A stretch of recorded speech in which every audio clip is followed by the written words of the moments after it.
Alam ko, hindi ka nahuhuli sa bali-balita. At nagtitrending dito sa real world.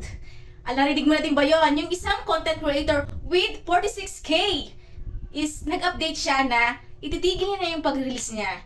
At tiningnan ko yung profile niya at saka yung mga view niya, okay naman, magaganda yung mga number ng views niya, matataas din. And currently, ngayon ay may 52K na siya. And in-express niya nga yung gusto niyang sabihin na ititigil niya na at yung talagang nararamdaman niya at totoong naranasan niya sa pag-release na hindi naman talaga kumikita ng ganong kalaki.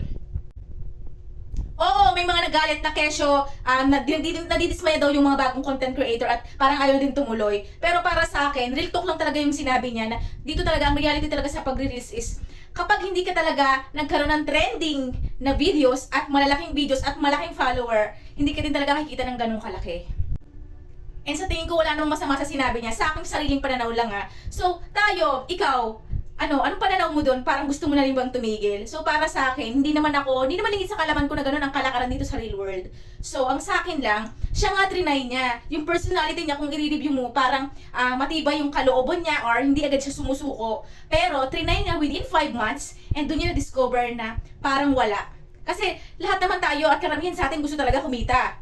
Aminin nyo yan. Hindi lang talaga libangan. Gusto talaga natin kumita. So, sa akin lang, bakit hindi natin mismo patunayan sa sarili? Hindi ko naman sinabi huwag tayo makinig sa kanya kasi naranasan niya yun at may experience na siya. Mas mabuti yung tayo, mas malaman natin. Why not give ourselves a try? I-try natin. Tayo mismo i-try natin kung ano ba talaga ang kakahinatnan. Kaysa naman, ang dami nating what if na, ay bakit sana tinuloy ko na lang? What if kung ganito, kung tinuloy ko, may kita kaya ako? So, try din natin. If after 5 months, 10 months, or 1 year, wala talaga. So, dun ka mag-decide. Dun ako magdi-decide, di ba?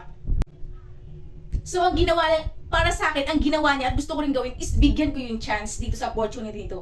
Kung mag-grow ka dito, why not? Hindi naman ibig sabihin na hindi ka sinuwerte dito, ay malas ka na rin sa ibang bagay, di ba? Sabi nga nila, at sinabi rin ni Ma'am Incredible PH na swertihan, and tama, swertihan talaga dito. Hindi naman kasi hindi naman talaga lahat talaga nabibigyan ng opportunity na kumita ng malalaki or 6 digit na sinasabi. So, dapat hindi tayo mag-expect.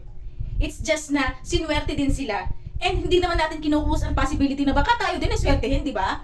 And lagi natin itatak sa isip natin na kapag tinry natin ng isang bagay at sa huli, doon natin realize na hindi ito yung swerte natin. Doon, you can stop. Pero pwede ka ulit magsimula at hanapin ang swerte mo, di ba?